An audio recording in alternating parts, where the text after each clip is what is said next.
I'm talking about the history of Martin Luther King and his legacy, and I want to bring in Rick Perlstein, who's a contributor to The Nation magazine, and Anna Marie Cox, senior political columnist at The Guardian. So we're talking about, in that setup there, sort of Martin Luther King after the march, and the Martin Luther King beyond I Have a Dream. And I want to, this is from the National Review in 1965, September 7th, 1965, right after the Watts riots. This is a conservative writer, Will Herberg. I think this captures a lot of the sentiment that was being directed towards King in the latter years of his life. After the Watts riots, he writes, "If you are looking for those ultimately responsible for the murder, arson, and looting in Los Angeles, look to them. They are the guilty ones, these apostles of nonviolence. For years now, the Reverend Dr. Martin Luther King and his associates have been deliberately undermining the foundations of internal order in this country." And Rick, you've written extensively about this era, and it seems there was a big movement in this country even after we had the Civil Rights Act, the Voting Rights Act. You had riots in the late 60s, and there was an effort to pin that on Martin Luther King. Well, you don't need to go to an obscure figure like Will Herberg. Let's talk about That's the one we found. Let's talk about the guy who signed that bill in 1983, Ronald Reagan, and saying we shall overcome. Do you know what he said after Martin Luther King's assassination? Tell us. He said he had it coming. He said, "It's just a sort of great tragedy when we began compromising with law and order and people started choosing which laws they'd break." He's referring to civil disobedience. This was pretty much a consensus view on the right among the same people who celebrate Martin Luther King now. Frankly, Martin Luther King had to be forgotten before he could be remembered.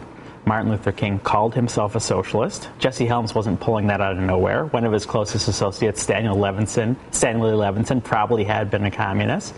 And the main demand of the March for Jobs and Freedom was a phrase that was resounding at the time, but we don't remember it now, a Marshall Plan for the cities, which meant a massive federal investment in developing the depressed urban areas of America, which I don't think we heard yesterday in Washington. Well, there was also, and Rick starts to get to it, as we say there, the Vietnam War in the late 60s, Martin Luther King was a very outspoken critic of that.